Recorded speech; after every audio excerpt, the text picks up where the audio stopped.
Let me pay tribute to Jacinta, Nampijinpa and the Nationals.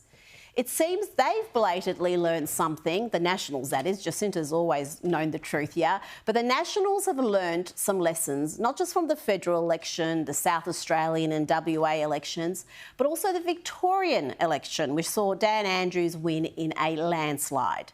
Today, the Nationals stood behind one of the bravest and most principled women I know as she explained why they'll oppose the race-based referendum.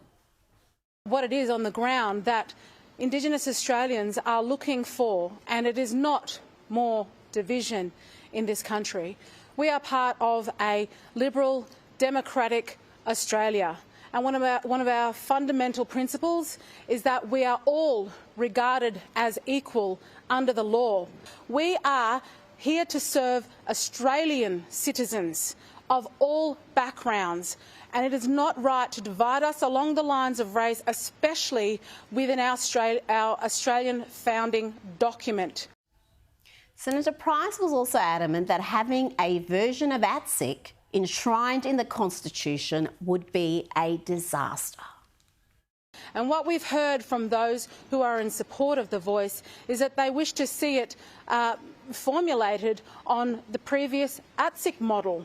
If this is the case, I can tell you now, there's no way that we want to support a failed model that went before us already and to see this such model be forced into our Constitution. It has to be understood also that despite what's been told to the Australian people, there are Indigenous Australians who do not agree with this, who do not know what this means.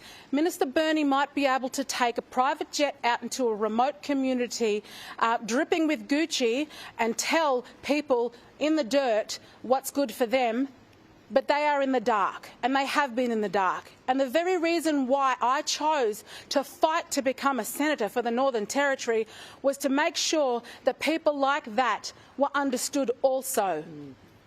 And that is why we have, in our nation's history, for the first time, 11 Indigenous Australians representing not just Indigenous Australians, but all Australians within Parliament. Bravo. Now it's time for Peter Dutton and the Liberals to come out against this divisive race-based referendum and explain why it poses a threat to this country and undermines the democratic principle of one man, one vote. And as I've been saying for months, Peter Dutton should appoint Senator Price as Shadow Indigenous Affairs Minister.